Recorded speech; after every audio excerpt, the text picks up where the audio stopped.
Olympus stood high above the clouds, bright in the day and cold at night, while the world below moved in fear of the old gods. The marble halls of the mountain city shone like white fire, but deep under those halls, in a chamber few could ever reach, an ember began to glow.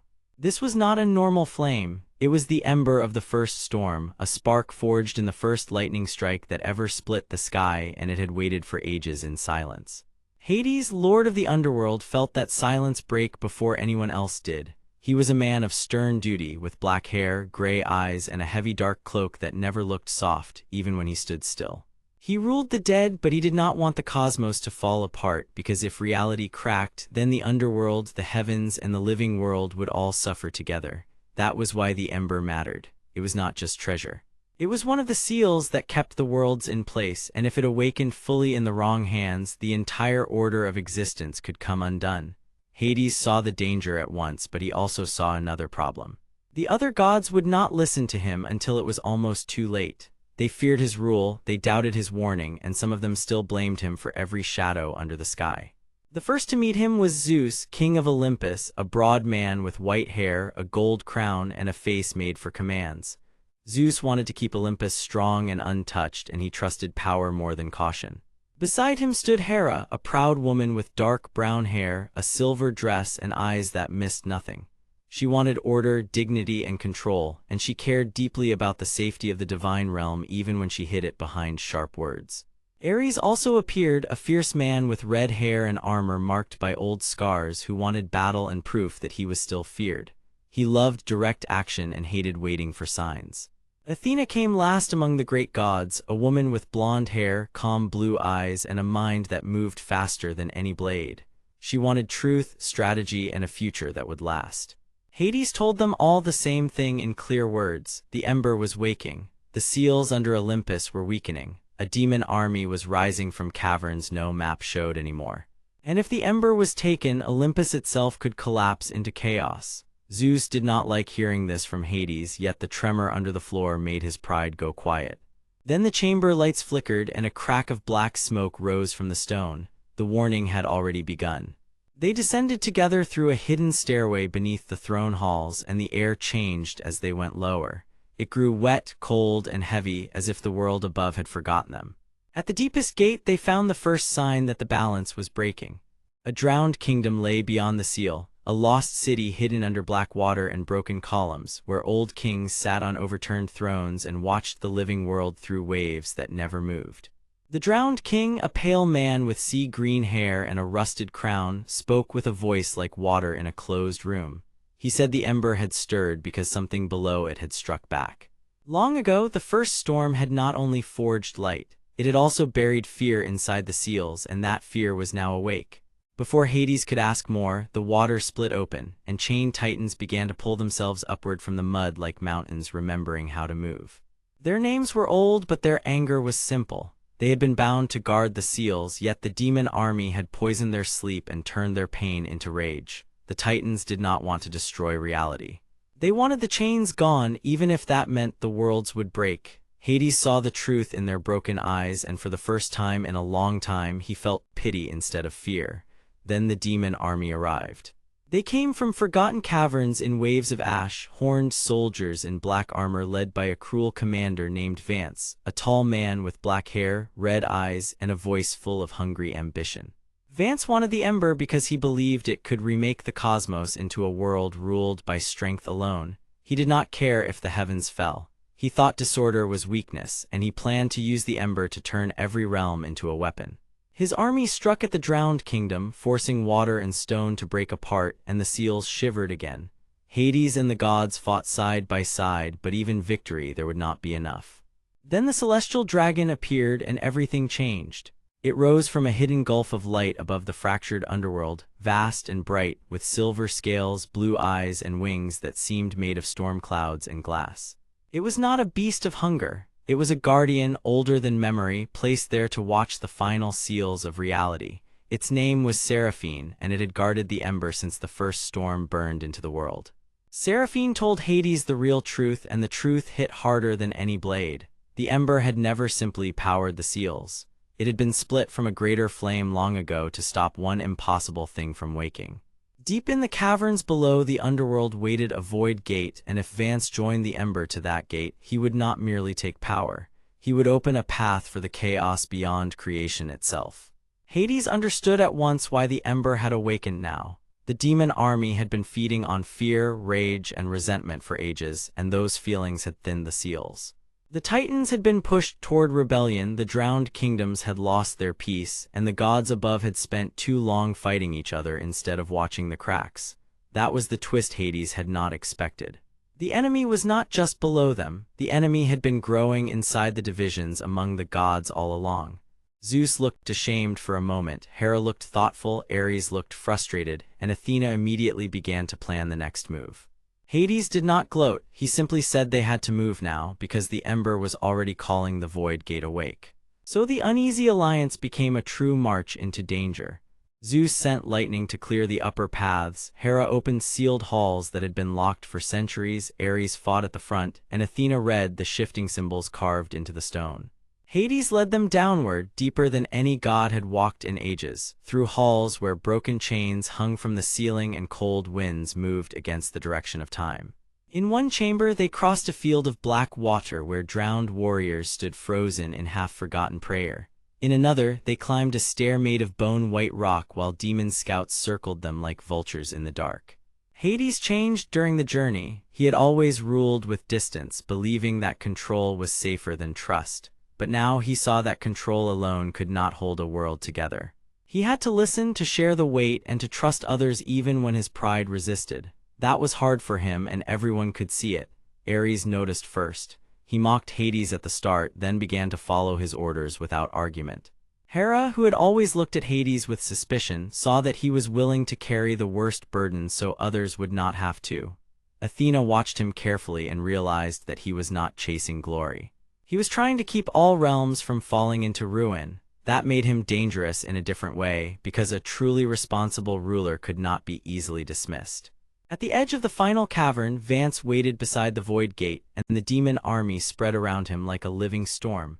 The ember burned in his hand, bright and unstable, while the celestial dragon Seraphine crashed down between the armies and roared with a voice that shook the seals of the world. The battle began, and the underworld trembled as gods, titans, demons, and dragon fire clashed in the dark. Hades stepped forward at the center of it all, no longer alone, no longer blind to the cost, and he raised his hand toward the ember as the void gate opened wider than it should have ever been allowed to open. The underworld had never felt so small, even though it spread wide beneath the world like a buried empire. Black waters shimmered under broken pillars, and the ruined halls of the drowned kingdom stood like quiet witnesses to an ancient crime.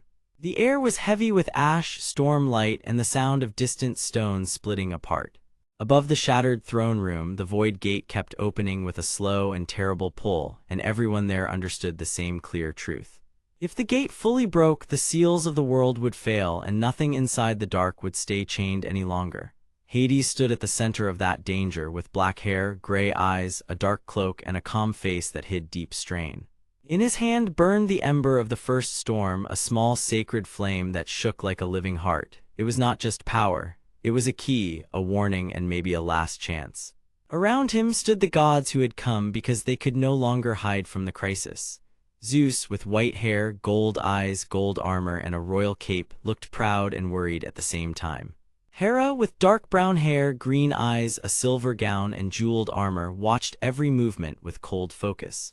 Ares, with red hair and cracked crimson armor, was already ready to strike because patience had never been his strength. Athena, with blonde hair, blue eyes, a white and gold robe, and a tall spear, studied the field with a mind that never missed danger. They had all come because the underworld was not just Hades' territory anymore. It was the lock on a prison older than their pride, and if the lock failed, the whole realm would pay the cost. Then Vance moved through the smoke, and the whole battlefield seemed to sharpen around him. He was a demon lord with black hair, glowing red eyes, ember scars, black armor with horned shoulders, and a torn dark cape that dragged like a shadow behind him. His smile was cruel, but his voice was calm, which made him far more dangerous. He wanted the gate open because he believed the old seals were a lie made by weak rulers who feared true strength. He wanted the power trapped beyond the gate, not to protect the worlds, but to bend them under his rule.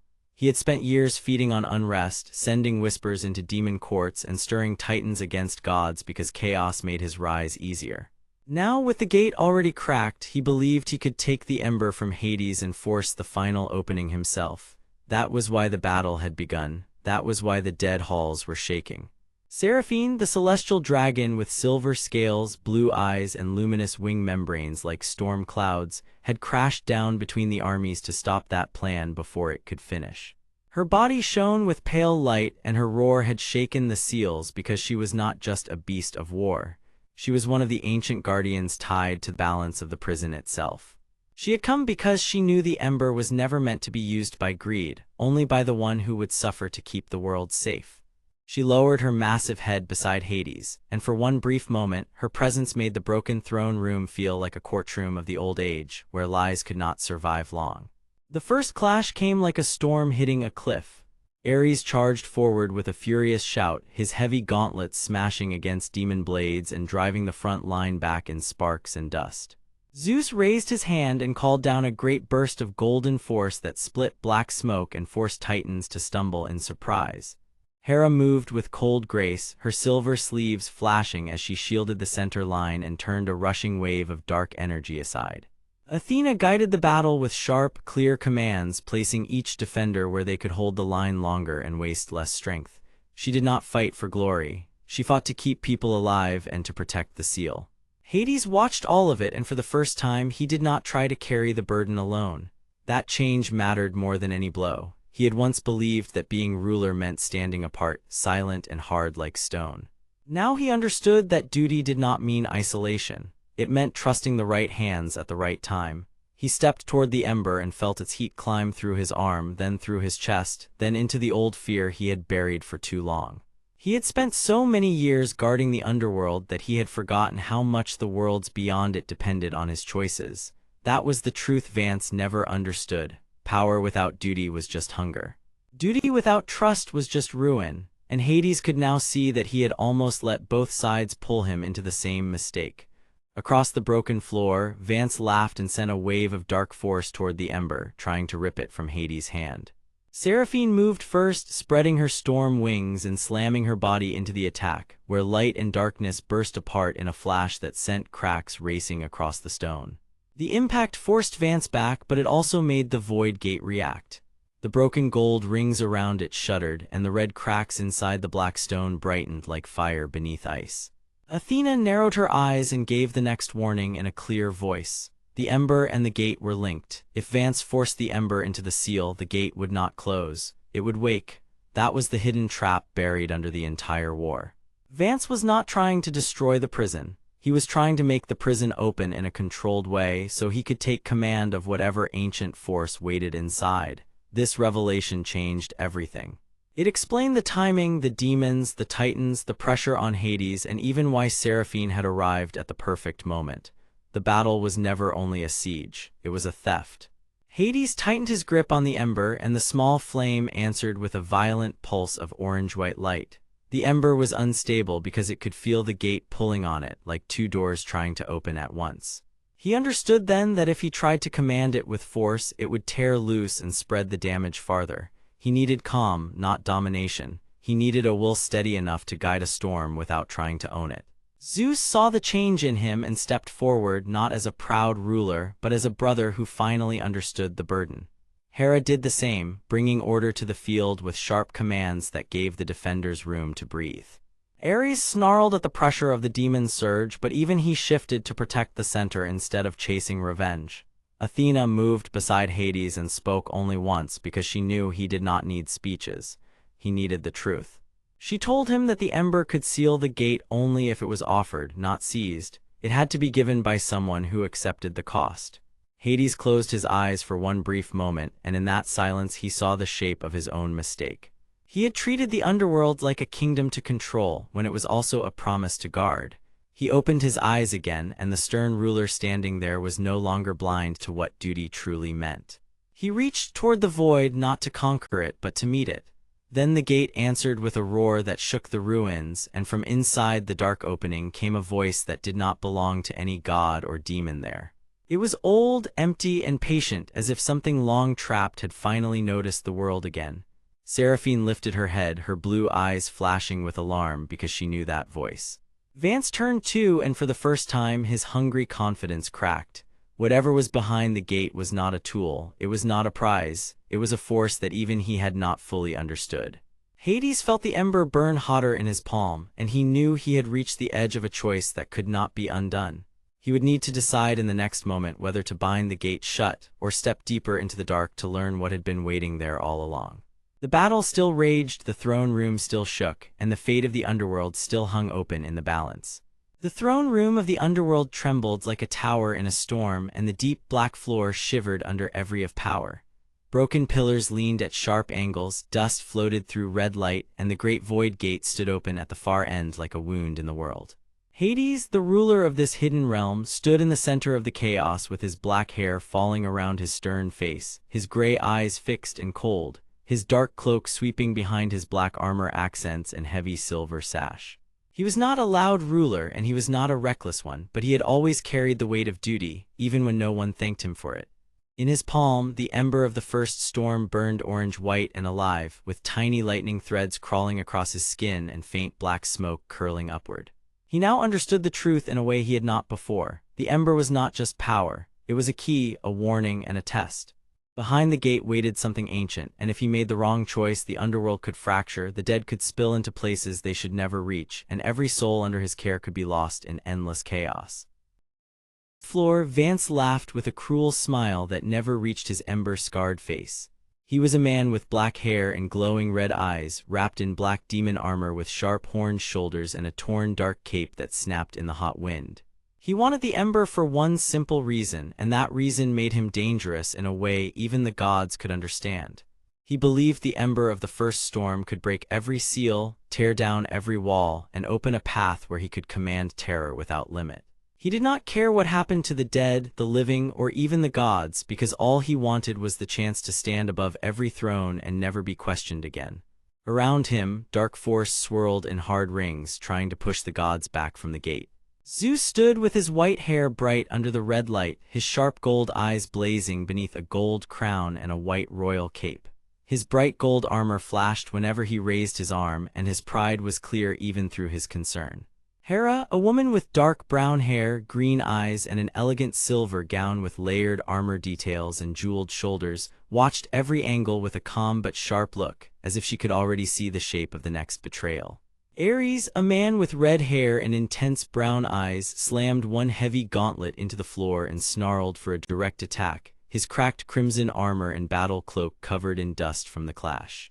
Athena, a woman with blonde hair and calm blue eyes, held her tall spear in a steady grip, her white and gold strategist robe and light armor untouched by panic, because she knew the real danger was not the fighting, but the choice hidden inside it.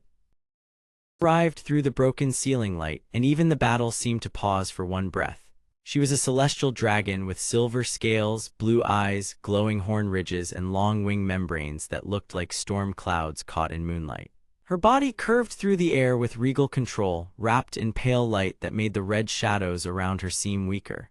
She had come because she alone understood the balance between seals, gates, and the old laws that tied heaven, earth, and the underworld together. Her voice entered the room like deep thunder over a distant sea, and she told them that the Void Gate was not a simple door. It was the broken edge of an older prison, one made to hold back a force that had once swallowed an entire city beneath black water.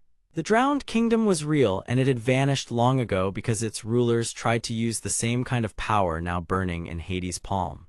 Athena instantly understood the danger and explained the hidden logic in clear words. If the gate was closed too early, the truth behind it would stay buried and the seal might remain unstable. If the gate was opened too far, whatever lived beyond it could enter the throne room and spread through the underworld like a storm through dry grass. That was why the ember of the first storm mattered so much. It was made to speak to the gate, not to command it, and whoever handled it without wisdom could wake the thing that the old gods had locked away for a reason. Hades did not answer at once. He looked at the ember, then at the gate, then at the faces around him, and each one reminded him of a different burden. Zeus wanted the underworld safe, but he also feared losing control over a threat he did not fully understand. Hera wanted the truth because she trusted no secret that had survived so many ages. Ares wanted to smash the danger before it could grow, which was honest but not always wise. Athena wanted information first because she knew that a wrong move made in haste could become a long disaster. And Seraphine wanted balance above all else because she had seen how power without purpose could scar whole worlds. Vance used the pause to strike again. He hurled a surge of dark force toward Hades, and the Ember flared hard in response, throwing sparks of orange and white light across the throne room. The shock wave forced Zeus back a step, rattled the cracked columns, and made the void gate widen with a horrible low sound. For one instant, a shape could be seen through the darkness beyond it, like a submerged street with white stone roofs and ruined statues drifting under deep water. The image was brief, but it changed everything. There was a city behind the gate, or what was left of one, and it was not empty. Something moved there, something patient, something that had waited a very long time. That changed Hades' decision. The force behind the gate was not trying to escape on its own. It was answering the Ember. The Ember was not only a key to the prison. It was also a call from inside that prison, a signal sent by something that still remembered the world above. Hades finally understood why the gate had reacted so violently when he touched it. The ancient lock had not simply broken. It had recognized him as the next judge in a chain that had started long before his reign. If he bound the gate shut right now, he would buy time, but he would also leave a buried power source awake and angry beneath the underworld. If he stepped deeper into the dark, he might learn how to end the threat forever, but he could also trap himself inside the same ancient system that had destroyed the drowned kingdom. Hades raised his staff, and his calm voice cut through the noise with a steady command. He ordered Zeus to hold the west side of the room, Hera to watch for deception, Ares to guard the wounded, and Athena to study the gate pattern as it changed. Then he made his choice not with pride but with duty. He pressed the Ember of the first storm toward the void gate and spoke the old sealing words he had never heard before, as if the Ember itself was teaching him. The broken gold rings around the gate began to turn. Red cracks widened, then tightened. The black opening pulsed once, and a cold stream of water and shadow rushed out, carrying the faint sound of distant bells from the drowned kingdom. Vance saw his chance and leapt forward with wild hunger, trying to seize the Ember before the seal locked into place. Ares met him first, driving him back with a hard clash of force and shield, while Zeus sent a surge of bright lightning that split the dark air above the throne. Hera stepped in beside Hades, and for the first time in this battle, her voice carried true command as she told him that the gate was not resisting him now. It was listening. Seraphine lowered her great silver head and wrapped the chamber in a ring of pale light, giving Hades the space he needed to finish the rite. Athena called out the missing piece with sudden clarity. The seal could not be completed by power alone. It needed intent. It needed a ruler who would not use it for glory. Hades felt that truth settle inside him like a weight and a gift at the same time. He was not sealing the gate to hide what was inside. He was sealing it to protect both worlds until the truth could be faced the right way. With that understanding, the Ember burned brighter than before, and the throne room answered with a deep rumble that ran through every stone. The broken rings of the gate came closer together, and for a moment it looked as if the whole opening might finally close. Inside the gate pushed back with a living force, and the Ember's light split into two sharp streams. One stream stayed in Hades' hand, warm and steady. The other flew into the black opening and revealed a shape inside the drowned kingdom that no one had expected to see. It was not only a ruin, it was a throne half buried in dark water, and someone was sitting on it. The figure was still too far away to know, but the outline was human, upright, and waiting. Athena froze first because she saw the pattern before anyone else did. This was not the end of the old prison. It was the start of an old return. Hades narrowed his gray eyes, and for the first time since the battle began, even his calm face showed open shock. Vance smiled wider because he now understood that he had not been trying to steal a weapon at all. He had been trying to wake a ruler that even the gods had feared to name. The room shook again, harder this time, and the gate remained half open, half sealed, as if the underworld itself had chosen to hold its breath. Hades tightened his grip on the staff, lifted his chin toward the darkness, and stepped forward one slow pace, ready to face the figure in the drowned throne room while the others held the line behind him. He did not know yet whether the next truth would save his realm or tear it apart, but he had already crossed the point of turning back, and the shadow beyond the gate had finally begun to move toward him. The throne room of the underworld stood in heavy silence, and the broken black stone around it seemed to listen. Red cracks glowed under the floor, drifting dust moved through cold beams of light, and the half-open void gate waited at the far end like a wound that had not finished healing. Hades stood at the front with his dark staff in hand, his black hair still, his gray eyes sharp, and his long dark cloak hanging like a shadow behind him. Behind him, Zeus held his gold armor tight with pride and worry. Hera watched every corner with careful green eyes, Ares leaned forward in cracked crimson armor as if he wanted to strike first, and Athena stayed calm with her spear held low, ready to think before she moved. They all knew the truth now, or at least part of it. If the seal failed, the underworld would not be the only place that suffered. The drowned kingdom below would rise into chaos, Olympus would be dragged into blame, and the old balance between realms would break open for everyone to see. The shadow beyond the gate moved again, and then it stepped into the open. It was Vance, the man with black hair, glowing red eyes, horned black armor, and ember scars across his face.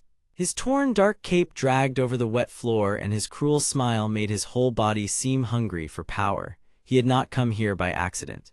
He wanted the Ember of the first storm because he believed the Ember could crack the final chain that kept the Void Gate under control.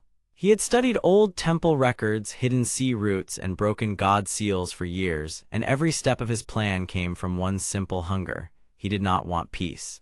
He wanted a world where fear ruled faster than law, because in a world of fear, men like him could seize everything. He spread his hands wide and spoke as if he was offering mercy, but his voice carried only cold need. He said the gods had lied about the gate, and he said the underworld had been built on a secret punishment that no one dared to name aloud. Hades listened without flinching, but inside him the old pressure of duty grew heavier.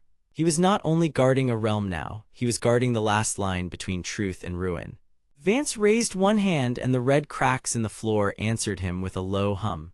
From the edge of the drowned throne room, the water in the broken channels began to shiver, and the sealed darkness behind the gate pushed forward like a living tide.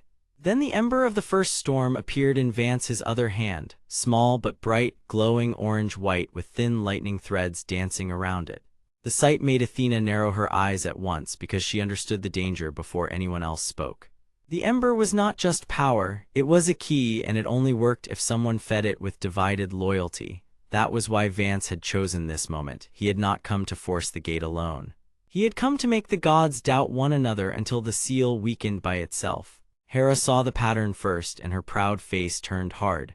Zeus had once ordered old defenses around the gate, but he had also hidden parts of the truth from the others to prevent panic. Ares wanted to accuse him at once. Athena wanted to ask the right questions before the room collapsed around them. And Hades, standing in the center of all that tension, finally understood the trap.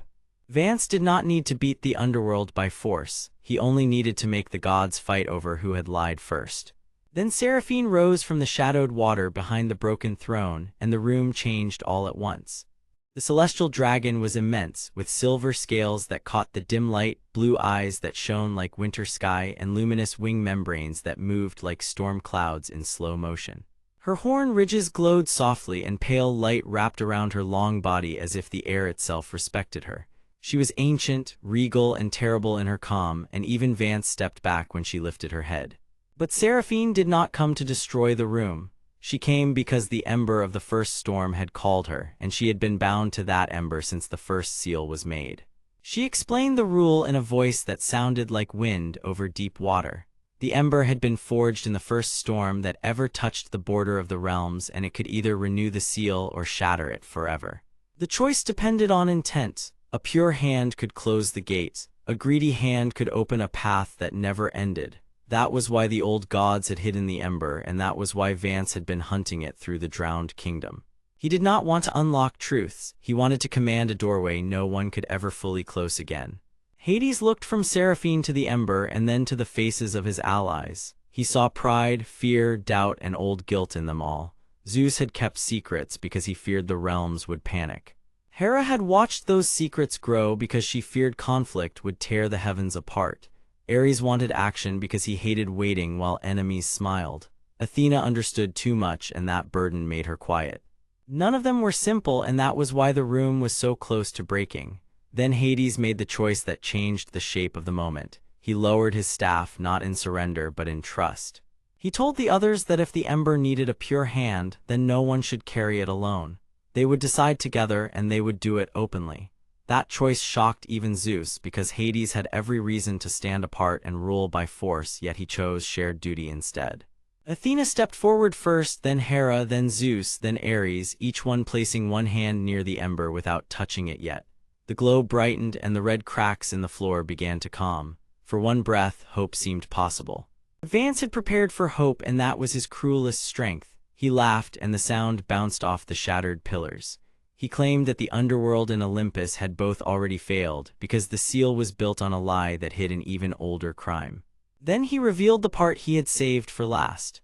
The drowned kingdom had not merely sunk by accident. It had been submerged on purpose long ago to bury the original maker of the Void Gate, a first guardian named Marcus, whose work had frightened the gods.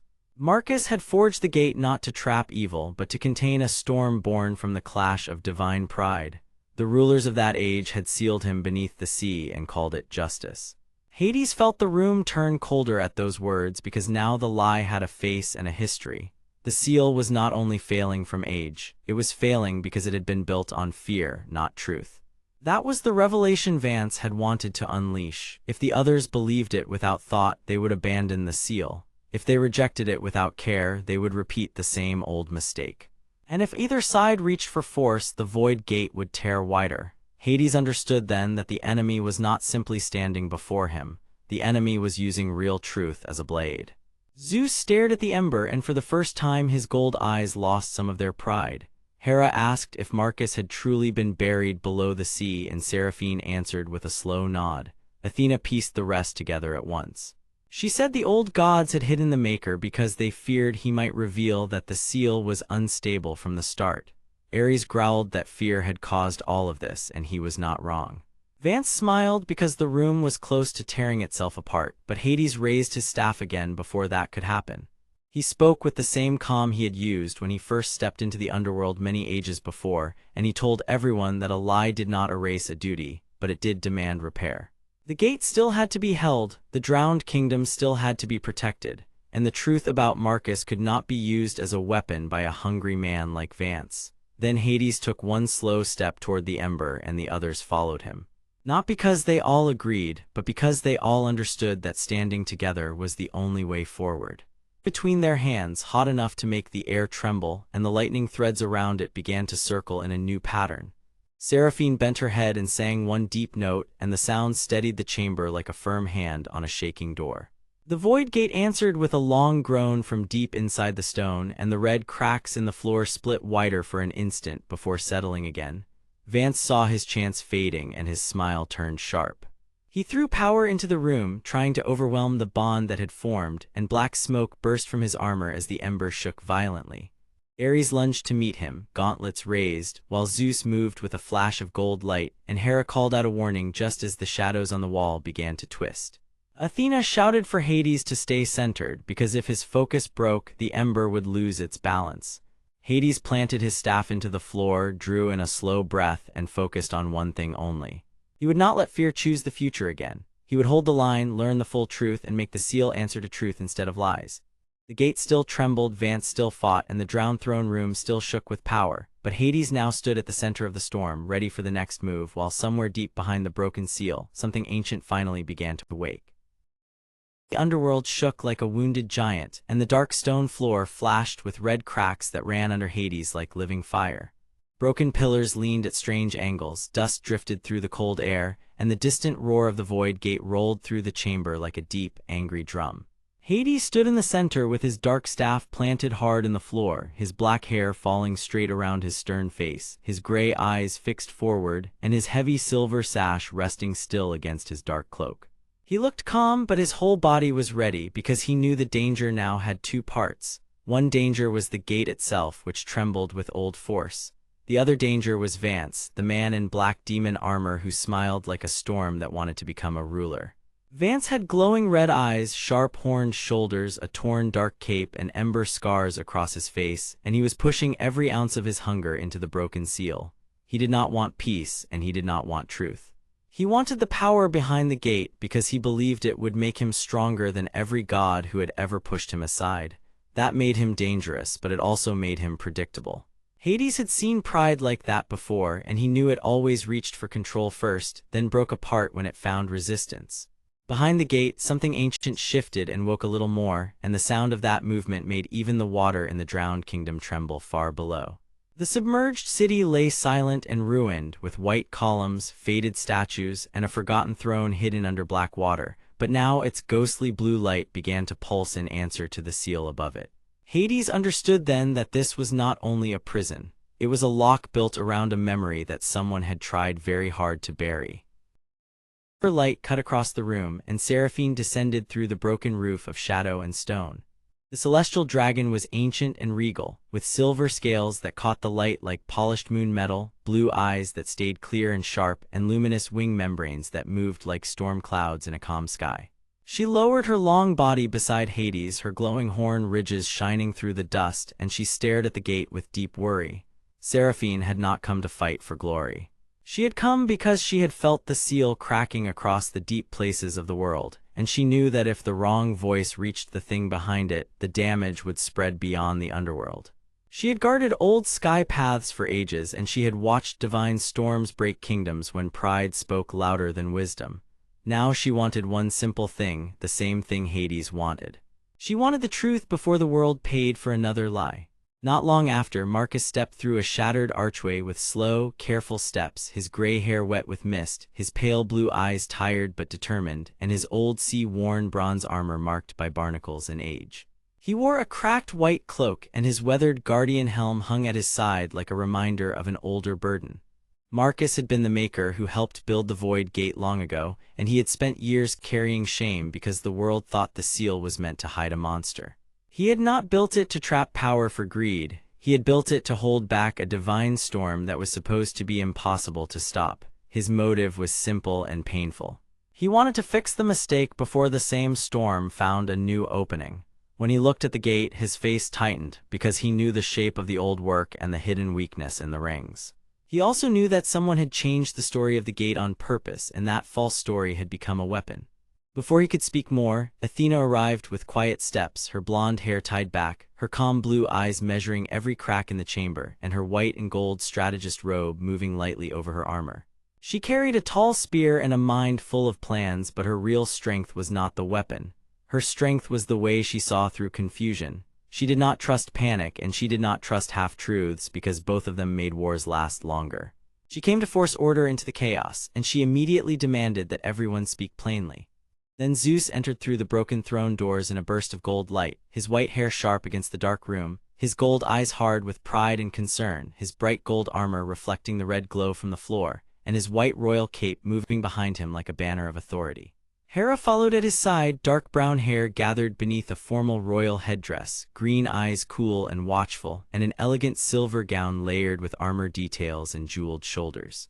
Zeus wanted control because he believed control kept the world safe.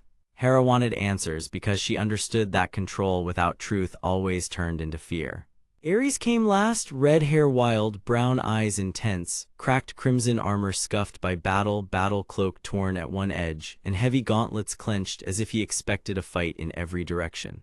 He wanted action, not speeches, and he hated waiting while danger grew. All of them had a reason to be there, and all of them now stood close enough to see that this was no ordinary breach. This was a reckoning.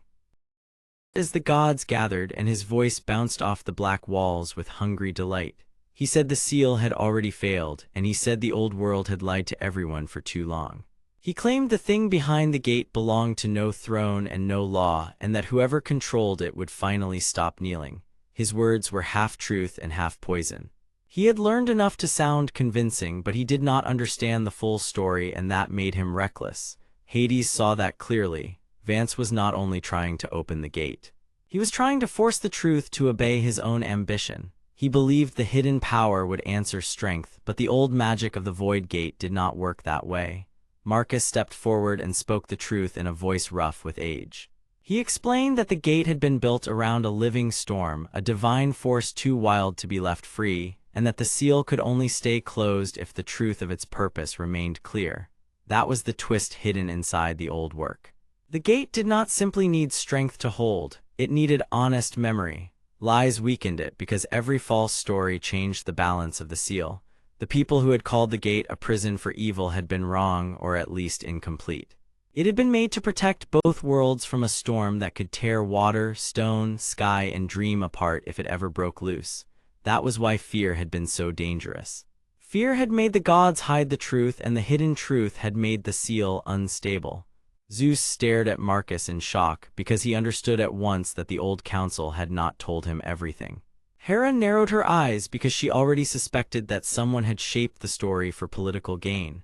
Ares slammed one gauntlet against his palm and demanded to know who had lied. Athena turned toward the cracked rings and whispered that the gate was responding to contradiction.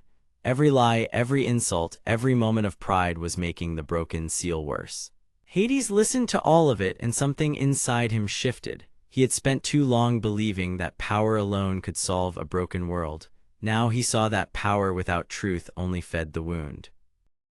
It deepened its sound, and the ancient thing behind the void gate pushed back. The black opening at the center of the seal widened by a single breath, and a cold wind poured into the throne room, carrying the smell of deep rain and old lightning. The floor shook harder, and the broken gold rings around the gate trembled like they were about to snap apart. Vance spread his arms and tried to seize the moment, but the seal rejected him. His demon armor flared with red light, then buckled under the pressure. He staggered, his grin breaking for the first time into real fear, because the thing behind the gate did not care about his hunger. It only cared about balance. Hades moved before anyone else could, driving his staff deeper into the floor and raising his free hand toward the gate. He did not shout. He did not show panic. He simply spoke the truth into the chamber, one clear sentence at a time. He said the gate had been made to hold back a storm, not a throne. He said the lie had made the seal weak. He said the old world had survived because people chose duty over pride, and now they had to choose again. As he spoke, the red cracks in the floor faded a little, then flared again, then steadied. Seraphine lifted her head and added her voice, deep and ringing like a clear bell under thunder. She named the storm for what it was, a force of ruin that could cross between worlds if no one held the line. Marcus stepped in beside her and admitted his part in the old design, the fear that had led him to obey silence when he should have demanded honesty. That confession mattered. The seal brightened. Athena understood at once and told the others to speak only what was true, nothing more and nothing less. Zeus, after one long pause, admitted that he had trusted the council of old too quickly and had never asked enough questions. Hera followed by saying that truth could not be borrowed from pride. Ares, impatient but sincere, finally said that he would rather stand in a real battle than protect a false story. One by one, the chamber changed. The broken rings still shook, but they no longer screamed in the same wild way. Instead, they began to answer the truth like a lock hearing the right key. Vance saw his chance slipping away, and his face hardened with rage. He lunged for the opening, hoping to force the power open through raw force alone, but the gate struck back with a burst of dark pressure that threw him across the broken floor and drove him to one knee. He did not fall forever, but he was forced back, and for the first time his ambition met a power he could not bully. Hades held the line, his gray eyes steady, while the sound from behind the seal rose into a deep, waking heartbeat. Something ancient was no longer asleep, it was listening. The greatest danger became clear, and so did the next step. The ancient force behind the gate was not fully free, but it was not fully sealed either. It was waking because the seal had been disturbed by lies for far too long, and now the only way to keep the world safe was to restore the true purpose of the gate before the awakening finished. Hades looked at Marcus, then at Athena, then at Zeus and Hera, and he understood that this fight could not be won by one ruler alone. It needed memory, honesty, courage, and patience all at once. That was the change in Hades. He had begun this struggle as a lonely ruler holding the line, but now he saw that duty was not the same as isolation. A true ruler did not guard truth by himself. He gathered the people who could carry it. He straightened his shoulders, planted his staff firmly, and gave the next command in a calm voice that cut through the storm. They would not try to break the gate. They would not let Vance drag the chamber into chaos. They would search the drowned city below for the original mark of the seal, because Marcus believed the missing truth was hidden there, in the ruined throne beneath the black water. Seraphine lowered one wing and prepared to guide them. Athena studied the broken floor and began mapping the safest path. Zeus nodded once, still troubled but no longer blinded. Hera watched the gate with narrowed eyes, already thinking of who had hidden the old record. Ares cracked his knuckles and muttered that if the truth was under the water, then they would take it back. Behind them, Vance rose slowly, his smile returning in a smaller and meaner form because he had not been beaten cleanly. He had only been delayed, and his hunger was now mixed with anger. Deep inside the broken seal, the ancient heartbeat grew stronger, and the dark opening pulsed like a sleeping eye beginning to open.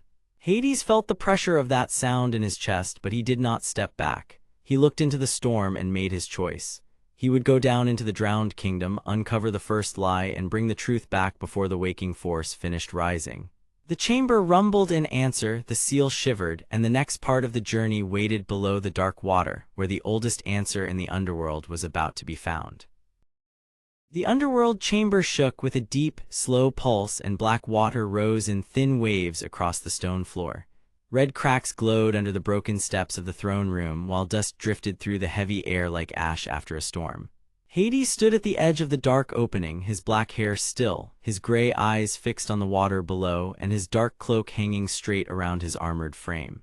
He was not a man who rushed, and he was not a man who lied to himself. He knew the sound in the seal meant danger, and he also knew that danger had a name. Somewhere below the drowned kingdom, the first lie was waiting, and if it stayed hidden, the waking force would rise and tear the realms apart. Behind him, Zeus entered the throne room with sharp gold eyes and a hard face that could not hide his worry.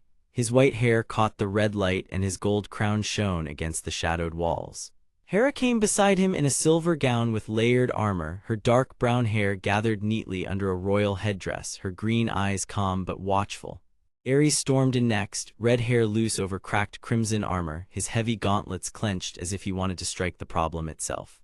Athena followed with blonde hair tied back, her blue eyes steady, her white and gold robe clean against the ruin around her. They were not there to stop Hades. They were there because the whole realm was now at risk, and every one of them knew it. The Void Gate had begun to wake because someone had weakened the old seal, and the question was no longer whether the gate would open, but who had helped it start. Athena stepped to the broken edge and looked down into the black water. She spoke first, because she always did when fear started to spread. She explained that the drowned kingdom below was not a normal ruin. Long ago, it had been a living city built to guard a divine storm that could twist the law of the realms. Marcus, the old guardian in weathered bronze armor, had helped build the Void Gate to hold that storm in place, and he had buried the truth of its weakness deep underwater so no greedy ruler would abuse it. That was the official story, the one passed from one throne to the next, but Athena had found signs that the story was incomplete. The first lie, she said, was that the gate was built only to imprison the storm. The second lie was that the storm was evil. The truth might be far more dangerous. It might have been a seal built to hide a divine betrayal, and if Vance learned how to use that truth, he could rule by fear forever. Hades listened without moving, but the weight of the revelation settled into him like cold iron. He had long suspected that someone had hidden more than a monster below the water. Now he knew the stakes were larger than any one battle. Zeus wanted the realm preserved, Hera wanted the balance protected, Ares wanted a direct fight, and Athena wanted the full pattern before anyone acted too early. Yet Hades alone had to enter the drowned kingdom because the seals answered to death and memory, and no other god could walk that path as cleanly as he could. Marcus stepped forward then, his pale blue eyes tired but clear, and he told them the truth that had haunted him for centuries. The gate had been built after the first storm of the gods, when divine power split open the edge of reality. He had helped seal it because the storm reacted to pride, and pride had already turned one kingdom to ruin. He had hidden the records because he feared that one ruler would try to control the storm instead of guarding it. That ruler, as Hades now understood, was Vance. At the name of Vance, the room seemed to darken further. Far above the throne room, a shadow moved across the ceiling like a falling blade, and then a voice drifted down through the cracked stone as if carried by smoke. Vance was not in the room, but his presence had reached it anyway. He was a man with black hair, glowing red eyes, black demon armor, horned shoulders, and a torn dark cape that moved like a living wound. Ember scars crossed his face, and his cruel smile had the calm of a hunter who had already set the trap. He wanted the truth hidden because the old records proved that he had no right to the throne he now claimed. He had never been the rightful keeper of the Void Gate. He had found its weakness, used fear to turn allies into tools, and fed the sleeping storm with lies so that he could rule by the threat of endless collapse. If the truth came out, the gods and the dead alike would see that his power was built on stolen fear. Then the chamber answered with a louder tremor, and the dark opening widened by a hand's span. A cold rush of black water poured upward before falling back down, and in that flash Hades saw something shining inside the gloom. It was the ember of the first storm, a small orange-white light wrapped in flickering lightning and faint black smoke. It hovered like a living key, bright enough to cut through the darkness, unstable enough to make every eye in the room narrow at once. Seraphine appeared beyond the broken pillars at that exact moment, her silver scales catching the red light, her blue eyes deep and ancient, her luminous wing membranes glowing like storm clouds. The celestial dragon was not there by chance. She had followed the pulse of the ember because she remembered the first storm from before the kingdoms of the dead were named. Her voice carried like distant thunder as she warned them that the ember was not just fuel. It was a memory of the storm itself, and whoever held it could either calm the old force or call it fully awake. Hades stepped closer to the opening, and the water rose around his boots like a living warning. He did not take his eyes off the ember. The chamber behind him felt smaller now, as if the world itself had narrowed to this one choice. Athena told him to wait, but Hades shook his head. He finally said what everyone already feared. The first lie was not about the storm, it was about the one who made the seal. Marcus looked away, and that alone spoke louder than any confession. Long ago, the gate had not been built to keep the storm out. It had been built to keep something in. The storm had been a guardian force, bound to react when a ruler tried to steal the power beneath it. Someone had broken the old covenant, and the resulting backlash had drowned the kingdom. The lie had been hidden because the guilty one had been close to the throne, close enough to rewrite memory and call it duty. Hera understood first, and her green eyes sharpened as she realized the cruel shape of the truth. Vance had not simply taken power. He had inherited a secret crime and turned it into a weapon. That revelation hit the group harder than any attack could have. Zeus raised his hand and began to speak, but the floor cracked before he could finish. A low roar rolled through the throne room, not from above and not from below, but from everywhere at once. The seal was failing in stages now, and the old system of locks had begun to break apart like dry stone. Seraphine lowered her long head and spread her glowing wings, creating a shield of pale light over the group, while Ares stepped in front of Hera without thinking, his gauntlets ready and his fierce face set in stubborn resolve. Even so, Hades remained the still center of the storm. He understood now that the drowned kingdom was not only a place to search. It was a trial built by history itself, and someone had tried to make sure no one would survive long enough to learn the truth. That someone was Vance, and the reason mattered even more than his cruelty. If the lie stayed hidden, his control would remain absolute. If the lie broke, the entire story of the underworld would change. Marcus knelt near the edge of the opening and placed one battered hand on the stone. He admitted the final part of the old history, speaking with the shame of a man who had carried too much for too long. He had built the first seal with the help of the gods, but he had also built a second lock inside the records themselves. He feared that even honest rulers could become selfish when they learned how much power rested under the water. So he hid the truth in layers, hoping time would protect the realm better than pride ever had. It had worked for a while, but not forever. Now the second lock was breaking, and the ember below had begun to wake in answer. Hades did not blame Marcus. He only asked one question, and it was the right one. What was the ember meant to awaken? Marcus looked into the black water, and his pale blue eyes filled with fear. He said that if the ember reached its full light, it would not open the gate alone. It would reveal the name of the one who first betrayed the storm. Before anyone could answer, the opening pulsed again, brighter this time, and a thin column of dark water shot upward like a warning signal. The drowned kingdom below had finally noticed them, and Hades knew the next descent would begin now. He turned his staff in both hands, and his calm face hardened into a quiet vow. He would go down with the ember in sight, he would face whatever memory still lived under the black waves, and he would bring the truth back even if the whole realm tried to stop him. Zeus gave one short nod, the kind that meant pride and fear at the same time. Hera placed a steady hand near her chest, already thinking 3 moves ahead. Ares clenched his jaw and looked ready to follow by force if needed. Athena watched Hades with clear respect because she saw the change in him already. He had stopped thinking like a ruler guarding a border. He was beginning to think like a seeker who understood that truth itself was worth the danger. Then Hades stepped into the rising darkness as the seal cracked wider, and the drowned kingdom waited below like a lost memory about to speak. Still, the air turned cold and wet, and the world above faded into a dim memory. The darkness around Hades was not empty, because it held water, broken stone, and a heavy silence that felt ancient and watchful. He stood with his dark staff in one hand, his black hair falling over his stern face, while his gray eyes adjusted to the gloom. Behind him, the others stayed near the edge of the opening, each one carrying a different kind of fear. Zeus, with white hair and sharp gold eyes, held himself straight in bright gold armor, because he wanted control even when worry pressed against his pride. Hera, with dark brown hair and green eyes, watched in her silver gown and jeweled armor because she wanted the truth and did not trust easy answers. Ares, with red hair and fierce brown eyes, leaned forward in cracked crimson armor because he wanted action now and hated waiting.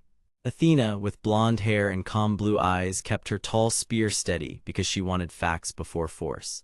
The danger was clear to all of them. If the seal fully opened without warning, the hidden power below could spread through every realm, and none of them knew who would be strong enough to stop it. That was why Hades had stepped in first. He had not done it out of pride. He had done it because someone had to face the place where the truth began. The rising darkness took him like a deep tide, and then the drowned kingdom opened around him, vast and silent, with white columns shattered into the dark water and old statues staring from the gloom like forgotten judges. Slowly through the submerged ruins, and each step sent pale ripples through the water around his boots. The drowned kingdom was not only a place, it was a memory made into stone. Faded thrones stood beneath layers of darkness, and broken arches leaned over roads that no longer led anywhere. Ancient carvings lined the walls, showing a storm of lightning, a circle of broken rings, and a figure in bronze armor lifting both hands as if holding back the sky itself. Hades understood at once that this place had been built to contain something far larger than a single gate. He felt it in the pressure of the water and in the way the shadows moved without wind. Then he saw movement near a collapsed palace hall. A figure stepped out from behind a fallen column, and the sight made even Hades pause. It was Marcus, a man with gray hair and pale blue eyes, wearing old sea-worn bronze armor with barnacle marks, a cracked white cloak, and a weathered guardian helm. He looked tired but not weak. He looked like a man who had spent years carrying a secret that never let him rest. Marcus raised one hand slowly, not as an enemy, but as someone asking for patience. He said the gate was his work, and that he had not built it to hide treasure or protect pride. He had built it to hold back the ember of the first storm, because the ember was not just a spark. It was the heart of an ancient divine storm, sealed into a tiny but unstable shape. If it ever joined with the wrong will, it could open the way for a flood of power strong enough to break every border between the realms. Hades listened without interrupting because he could see the truth in Marcus. The old maker was not asking to be forgiven, he was begging to be understood. Marcus explained that long ago, the first storm tore through the deep places below the world, and he had helped trap its center inside the gate. But the gate was weakening now, not from age alone, but because someone had been testing it from outside. Hades already knew who that someone was. Vance, with black hair, glowing red eyes, black demon armor, sharp horned shoulders, and a torn dark cape, had been circling the seal with hungry patience. His cruel smile was never far from his face because he wanted the ember for himself. He did not want to destroy the realms. He wanted to rule the fear that destruction would cause. That made him dangerous in a cold and practical way because he understood that frightened people would follow anyone who promised control. As Marcus spoke, a distant tremor rolled through the drowned kingdom, and both men looked up as red cracks flashed across the submerged ceiling. Somewhere above and outside the seal, Vance was still pressing in. Opening, Zeus felt the tremor first. He gripped his staff and looked down with a hard face, while Hera moved closer to him and kept her eyes on the dark water. Ares took one step forward, ready to force his way in if Hades did not come back soon. Athena lifted her spear and studied the seal markings because she could see that the pattern was changing. The broken gold rings around the void gate were not random. They were part of a lock built in stages, and each stage was tied to a choice made by the old makers. Athena pointed to the symbols and told the others that the gate had not been built only to keep something out. It had also been built to keep something in, and the inside of the gate was now choosing whether to remain closed or reveal its truth. That was the first full revelation, and it changed the shape of the danger. Zeus finally understood that this was not a simple rescue or a simple battle. If the wrong force reached the Ember, the whole structure could become a doorway instead of a seal. Hera watched Zeus and saw the fear he tried to hide because she knew he was beginning to understand how much he had not been told. She did not blame Hades for entering first. She respected him for it. Then the water around Hades brightened, and Seraphine rose from the deeper dark like a living storm made beautiful. The celestial dragon had silver scales, blue eyes, glowing horn ridges, and wing membranes like storm clouds, and her pale light cut clean lines through the gloom. She was ancient, regal, and calm, but her voice carried a serious warning. She told them that the Ember had awakened because the seal was no longer just cracking, it was listening. That meant the power inside was waking to the will of anyone near enough to claim it. In that moment, Vance appeared on the broken far side of the chamber, half hidden by shadow and red light. He smiled when he saw them all together because he liked the idea of gods arguing while he moved ahead of them. He said the truth was finally coming out, and then he claimed that Marcus had lied to everyone by hiding the storm for so long. Marcus did not deny the past. Instead, he lowered his head and said he had hidden the Ember because he feared what the gods would do with it if they learned the full truth too early. That was the second revelation, and it cut deeper than the first. The Old Maker had not acted from cowardice. He had acted from fear of pride, fear of greed, and fear of a war that would begin the moment power became visible. Hades looked at Marcus, then at Zeus above, then at Vance in the dark, and he finally understood the pattern. The seal was never only a prison, it was a test. It asked whether power would be guarded, shared, or stolen, and now that the question had risen, the answer could not be delayed forever. First, he thrust both hands forward and red force cracked through the water like burning glass. The shadowy blast slammed into the broken floor and sent stone shards spinning through the chamber. Hades turned his staff and drove a line of dark force into the blast, breaking it apart before it could reach Marcus. The clash was fierce but clean, with light and shadow colliding in sharp flashes across the flooded hall. Ares roared from above the seal and started to descend because he was done waiting. Zeus shouted for him to hold, but Ares had already chosen motion over caution. Athena saw the danger at once and told Zeus that a rushed attack would only help Vance because the villain wanted chaos more than victory. Hera added her voice next, calm but firm, and told Zeus that trust would be stronger here than force. That gave Zeus the pause he needed, and for the first time he listened. Down below, Seraphine spread her luminous wings and shielded Hades from the next blast, while Marcus moved toward a shattered altar in the center of the drowned chamber. He said the altar was the old lock point, and that the Ember could only be calmed by a true guardian who understood both duty and restraint. Hades immediately asked what that meant, and Marcus answered with painful honesty. It meant the gate had always waited for someone willing to carry the burden without trying to own it. That burden was not about bloodline, it was about choice. Vance heard that and laughed because he believed choice was just another word for weakness. He lunged toward the altar, but Hades stepped between him and the Ember, his calm posture now harder than iron. He did not fight like a king guarding a border anymore. He fought like a seeker protecting a truth that could save people who would never know his name. The two forces met in a sudden surge, and the chamber shook hard enough to send a wave through the drowned kingdom. Above them, the seal rings shifted, and one of the broken gold circles began to rise as if the gate itself had made a decision. Marcus saw it and whispered that the storm was waking again. Hades heard those words and understood that the next choice would matter far more than the last. He planted his staff in the floor, looked straight at the glowing Ember, and reached toward it, not with greed but with steady resolve. Then the water around him went still, as if the whole drowned kingdom was holding its breath, waiting to see whether he would claim the Ember, destroy it, or unlock the next truth hidden inside its fire. The drowned kingdom was silent now, and that silence felt heavier than the water above it. Broken white columns leaned over sunken thrones, dark currents drifted through empty halls, and pale blue light flickered across old stone like a fading memory. In the far distance, beyond the ruined city and the black seal of the void gate, a low tremor moved through the sea floor. It was not a full storm yet, but it was waking, and everyone there could feel it in their bones. Hades stood with his dark staff planted in the floor, his black hair still, his gray eyes fixed on the Ember of the first storm. Marcus stood beside him in worn bronze armor, his pale blue eyes wide with fear because he knew what the Ember meant. He was the maker who built the void gate long ago, and he had come back to face the truth he had tried to hide. Hades did not want power for himself. He wanted the world to stay whole. That was why this moment mattered. If he took the Ember the wrong way, the storm could break free. If he destroyed it too soon, the last seal might fail. If he understood it, he might finally learn what the gate was really made to hold. The Ember floated a hand's span above the floor, small enough to fit in one palm, yet bright enough to stain the water with orange-white fire. Lightning threads flickered around it, and thin black smoke curled from its edges like a warning. Hades reached slowly, not because he feared the Ember, but because he respected it. Marcus swallowed hard and whispered again that the storm was waking, and this time his voice cracked with old regret. He explained that he had not only built the Void Gate to trap a divine storm, he had also hidden the truth from the others because he feared what would happen if greedy hands found the Ember first. The storm was not just weather.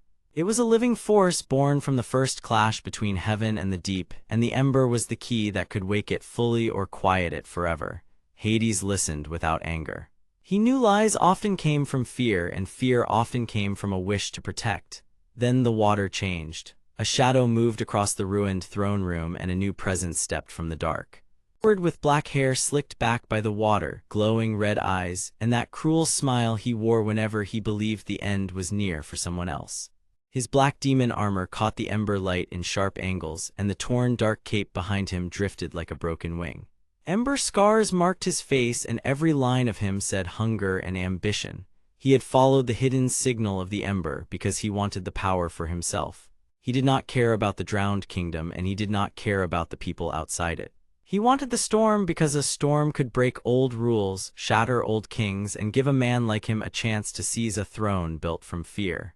He raised one gauntleted hand and demanded that Hades step aside. He said the Ember's power belonged to the strongest will, and he laughed when Marcus called that madness. The laugh echoed through the ruined hall and awakened dust from the fallen ceiling. Then another sound joined it, clear and sharp like a blade of light cutting water. Seraphine arrived through the high broken archway, her silver scales glowing, her blue eyes stern and ancient, her luminous wing membranes trailing storm cloud light behind her. She was not there to serve Vance or Hades. She guarded balance itself. She had watched the Void Gate since the first seal was forged, and she knew the storm would never stay quiet if the Ember was stolen by a selfish hand. She warned that the Ember was not meant to be owned. It was meant to be read and then answered. The truth came in pieces, and each piece made the danger larger. Marcus admitted that he had not built the gate alone. Zeus had ordered the seal when the storm first broke through the upper realms. Hera had demanded that the seal be hidden from reckless rulers. Athena had mapped the pattern of the cracks, and Ares had helped drive back the first surge when the halls above nearly shattered. Their choice had saved many, but it had also created a burden, because no one wanted to admit that the storm could not be defeated by force alone. It had to be understood. As Marcus spoke, the Ember flashed, and a vision opened in the water around them. Hades saw the throne room of the underworld as it had been before the damage, whole and bright for a single instant, and he saw a younger Marcus standing before the Void Gate with the Ember in his hands. He was not hiding treasure, he was hiding a warning. The gate was built to hold the storm, but it also fed on fear, and each time someone tried to command it through pride, the cracks spread wider. That was the twist that changed everything. The real danger was not just the storm outside the gate. It was the belief that power could control it without understanding its cost. Hades lowered his staff and looked at Marcus, then at Vance, and finally at Seraphine, who dipped her long silver head as if waiting for his choice. Toward the Ember again, and this time he did not reach for it with his hand first. He reached for it with his mind. He asked Marcus what the Ember wanted. Marcus, shaken and tired, said it wanted a choice made with truth, because the first storm was born when gods fought for pride, and the seal could only hold if the next ruler refused the same mistake. Hades understood then that his duty was not to command every force, but to hold the line long enough for truth to do its work. He touched the Ember at last, and the orange-white fire did not burn him. Instead, it spread thin light through his dark staff, along his silver sash, and into the black stone beneath his feet. The whole drowned kingdom shivered. Far above, thunder rolled across the sea.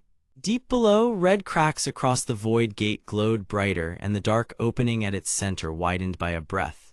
Vance lunged forward at once, furious that the Ember had not answered him. He swung his armored arm toward Hades, trying to break the moment before it could settle. Ares burst in from a side passage with red hair, cracked crimson armor, and heavy gauntlets raised, his fierce face lit with impatience and loyalty. He blocked Vance with a hard clash that sent both of them sliding through the water. Athena followed close behind, blonde hair pulled back beneath her white and gold robe, blue eyes calm and sharp. She shouted that the ember needed structure, not force, and she began tracing the glowing pattern in the water with her spear. Zeus came down through the open ceiling in a blinding shaft of gold light, white hair bright as moon frost, gold eyes stern with pride and worry. Hera arrived beside him in a silver gown and formal headdress, her dark brown hair flowing behind her, her green eyes fixed on the widening gate. The rulers had come too late to stop the crisis, but not too late to shape it. He wanted to know why the gate was still open, and Marcus answered before anyone else could lie. He said he had hidden the truth because he feared the gods would choose power over patience, and he had not been wrong before. Hera turned her proud face toward him and said fear had nearly doomed them all. Ares wanted to smash the gate, but Athena stopped him with a glance and reminded him that broken things do not always become safe things. Seraphine circled above them, her long body glowing pale in the dark water, and she said the first storm was listening now. The choice had to be made cleanly, or the gate would split open on its own. Hades felt the ember pulsing through his staff, and with it came a new understanding. The ember was not a weapon, it was a key and a test. It showed the shape of the storm inside every heart. Vance understood only hunger, so the ember burned against him. Marcus understood regret, so the ember gave him pain and truth. Hades understood duty, so the ember gave him a path.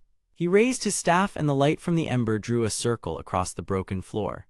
Athena quickly joined the pattern with her spear. Zeus sent a steady line of gold through the air. Hera added a shield of silver light. Ares locked his stance and held the edge of the circle, and Seraphine lowered herself around them like a living sky.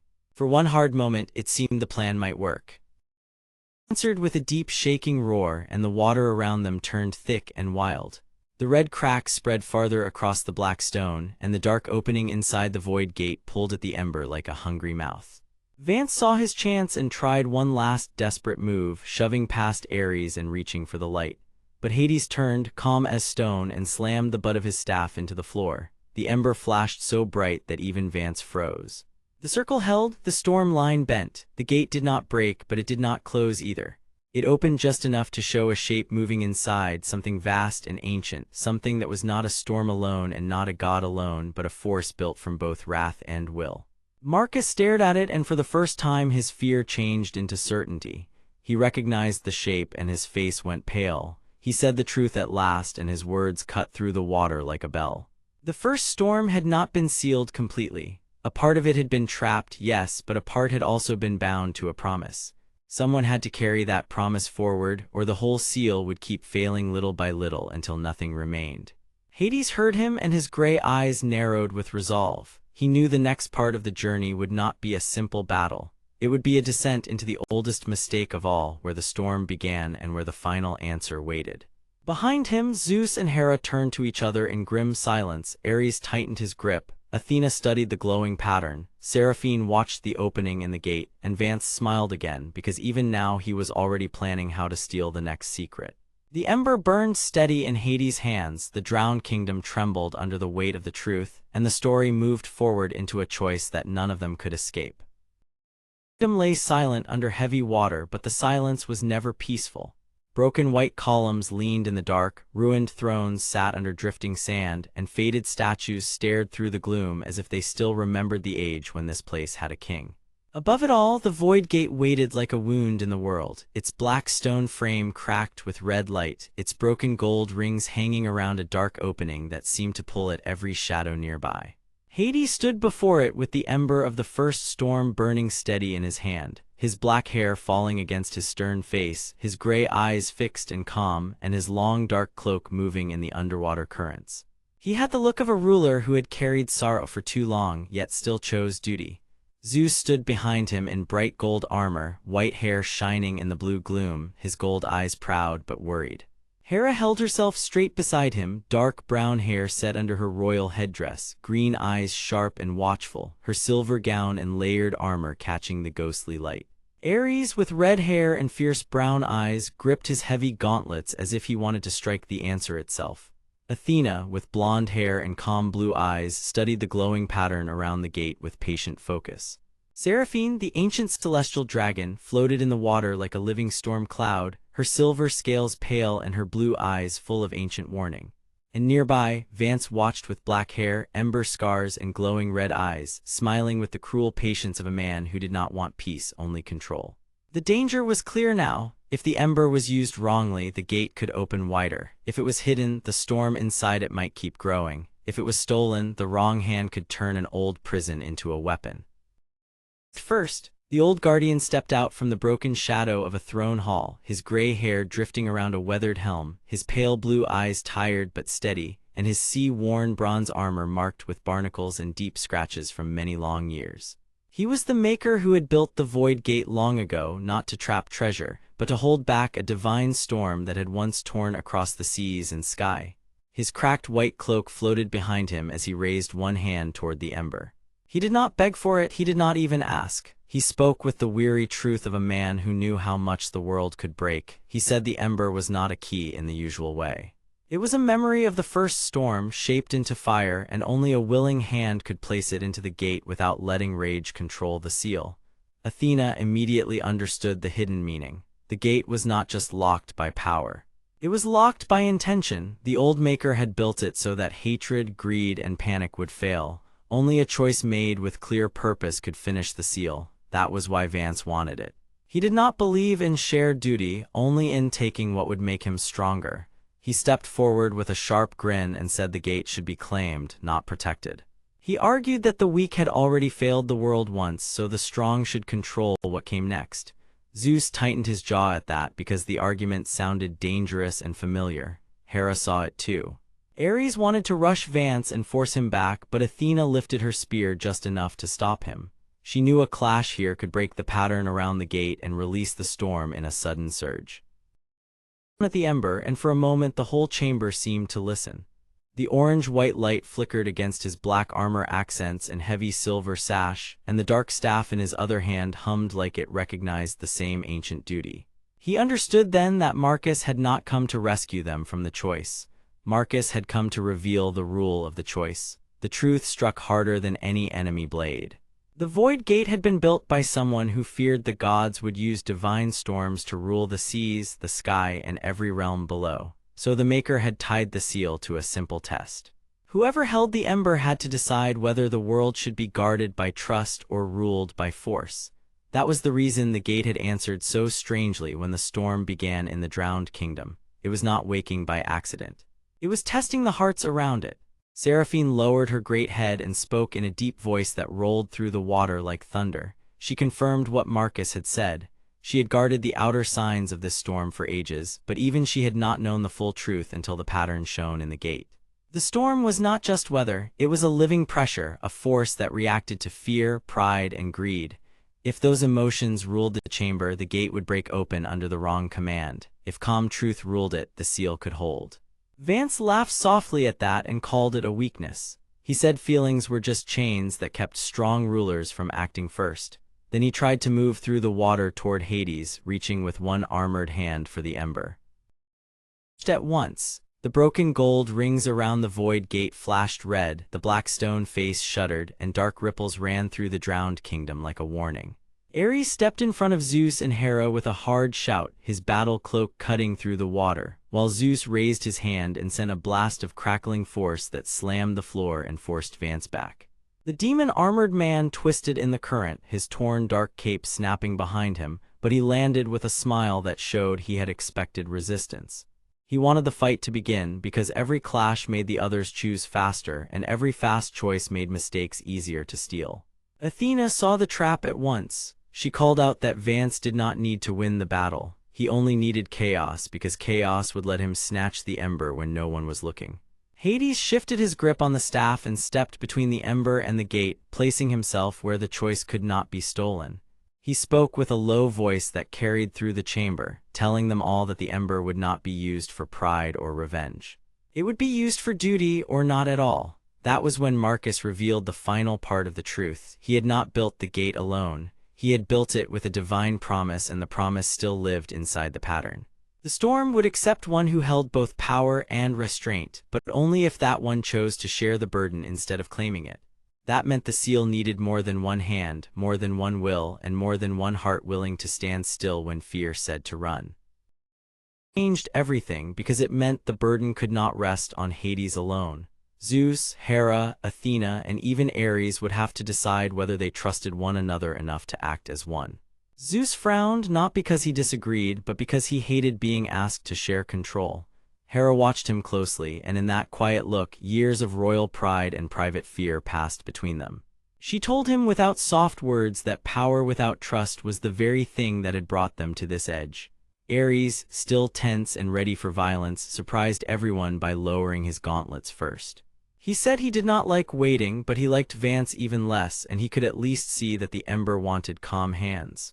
Athena gave a small nod because she had already solved part of the pattern in her mind. The seal needed a circle, not a throne. Seraphine wrapped her luminous wings closer to the chamber, creating a ring of pale light around the group, and Marcus placed one hand on the broken stone, guiding them toward the older shape hidden in the floor. Hades held the Ember above the center mark, his gray eyes reflecting the orange-white flame, and for the first time since this journey began, he did not look like a lonely ruler carrying a burden in secret. He looked like a guardian who finally understood that duty did not mean standing apart. It meant standing where others could trust him. Vance saw the shift and knew he was losing control of the room. His smile hardened into fury as he backed toward the dark opening in the gate, planning another move, another theft, another lie. But the gate reacted before he could strike. The red cracks along the black stone brightened, the water trembled, and a deep voice of storm and stone rose from inside the sealed dark, not yet fully awake, but listening. Everyone froze. Even Vance stopped because the answer waiting beyond the opening had finally heard them, and the choice before them was no longer simple. Hades tightened his grip on the Ember, Marcus stared at the pattern with a look of dread and hope, and the drowned kingdom held its breath as the next moment began to form. The drowned kingdom stayed still for one long breath, and even the dark water seemed afraid to move. Broken white columns stood like old bones around the black seal, while the red cracks on the void gate pulsed faster and brighter with each passing second. Hades, a stern man with black hair, gray eyes, dark cloak, and silver sash, held the Ember of the first storm close to his chest, because he understood one clear truth now.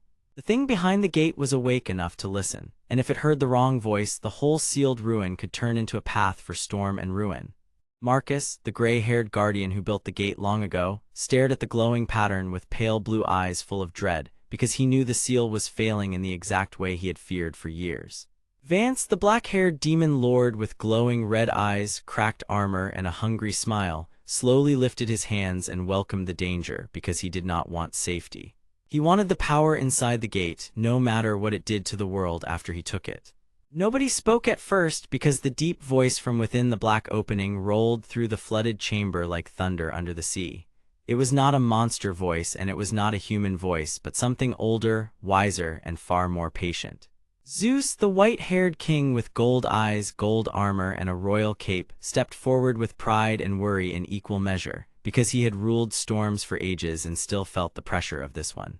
Hera, the dark brown-haired queen in silver gown and headdress, held her chin high while watching every movement, because she knew that one rash order could break the fragile balance. Ares, the red-haired warrior in cracked crimson armor, flexed his gauntlets and glared at Vance because he hated waiting and wanted a direct clash. Athena, the blonde strategist in white and gold robes, kept her calm blue eyes on the seal, because she cared less about glory and more about the shape of the next move. They had all come for different reasons, but the danger now made those reasons feel small and urgent. Marcus finally broke the silence, and his voice came out rough and thin. He said the gate was not a prison for a beast, but a lock for a force that answered only to the Ember of the first storm. Long ago he had helped shape the seal because the storm inside was not evil by nature, but wild, ancient, and too vast for any ruler to command. He had hidden that truth because the gods wanted to study it, Vance wanted to steal it, and ordinary people would have panicked if they knew how close the world had once come to breaking apart. Marcus admitted that he had not built the gate to keep something out. He had built it to keep one impossible answer in until the world was ready for the truth. That confession struck the chamber harder than any wave because it changed the whole meaning of the ruins around them. Hades looked at the Ember in his hand and realized he had not brought a key, he had brought a test. Vance laughed at that, but his laugh had no joy in it. He said the old maker was weak, the gods were cautious, and Hades was wasting time on fear.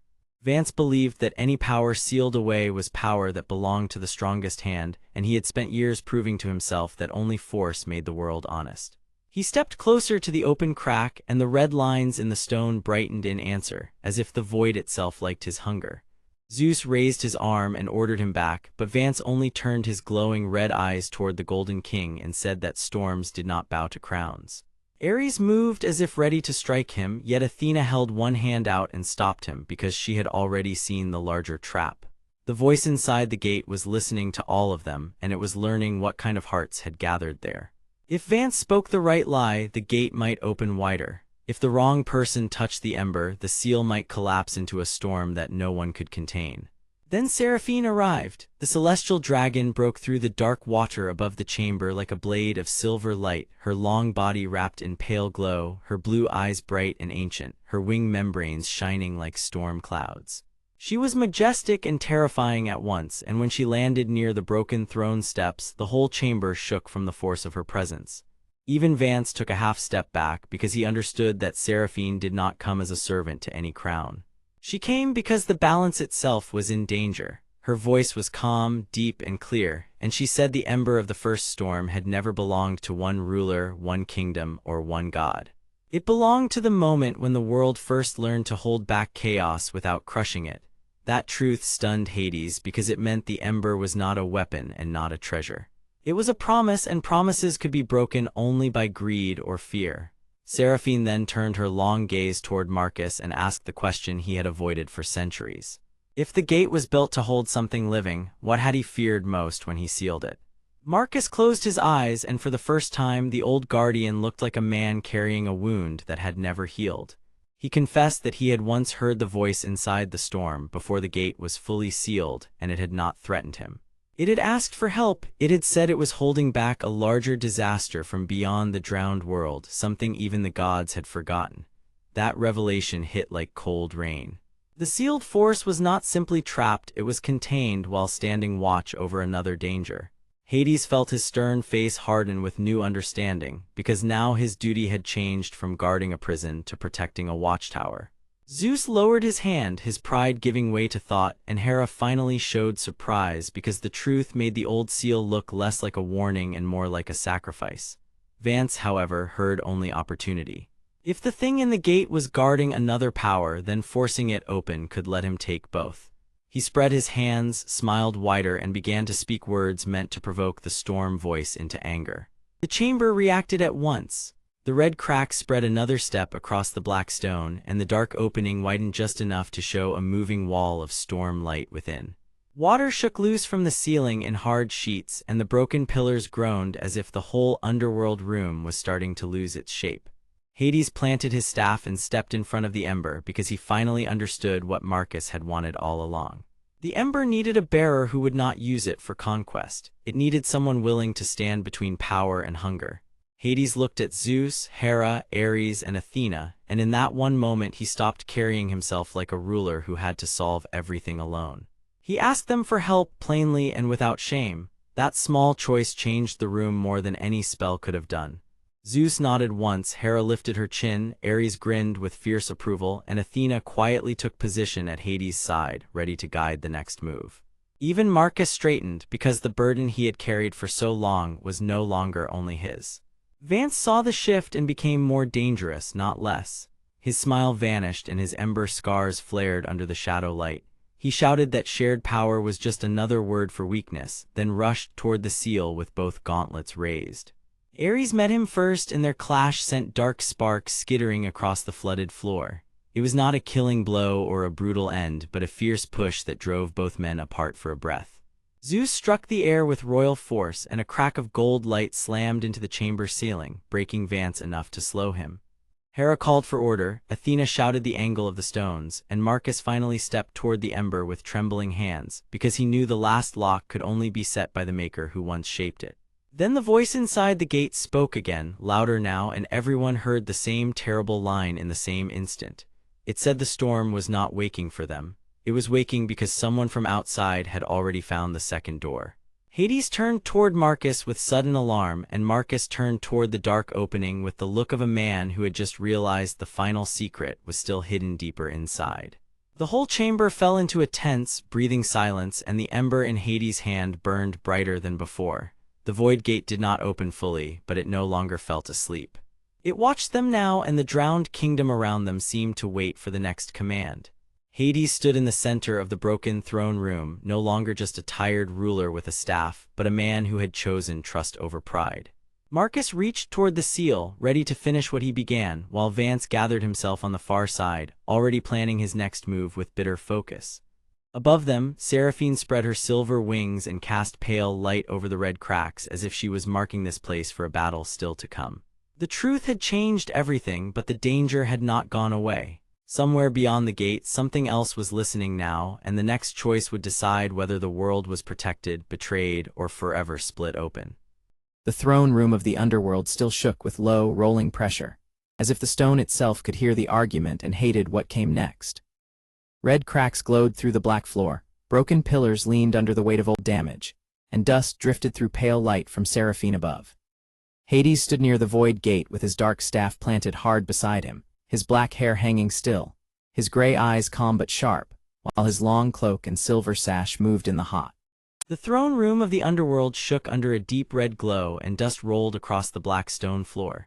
Hades stood near the broken seal, his dark staff pressed into the crack, while Zeus, Hera, Ares, Athena, Marcus, and Seraphine watched from a tense ring of shadow and light. Everyone knew the truth now. The void gate was not just a prison. It was a lock built to hold back the ember of the first storm, and if that ember woke fully, the storm beyond it would tear open the border between realms. Vance rose from the floor with a cruel smile, his black hair wild, his red eyes bright with hunger. He wanted the gate open because he believed power should belong to the strongest hand. He had spent the whole journey feeding on fear, secrets, and anger, and now he saw one last chance to take everything. He lunged again, trying to split the seal wider before anyone could stop him. Athena shifted her spear, Zeus gathered golden force around his hands, and Ares stepped forward with cracked armor and a fierce glare, ready to hold him back. But Marcus, the old maker with gray hair and pale blue eyes, shouted the truth that changed everything. He had not built the void gate to hide a weapon. He had built it to hide a choice. Long ago, the first storm had almost consumed both worlds, and only a living bond could keep it asleep. That bond was not the ember alone. It was Hades, chosen by duty to carry the dark staff and finish the seal when the time came. Hades heard that truth, and for the first time, he understood why the staff had answered him from the start. Vance froze when he realized he had been chasing a force he could not command. Seraphine spread her stormlit wings and wrapped the gate in pale light, while Hera raised her hand and commanded the others to hold steady.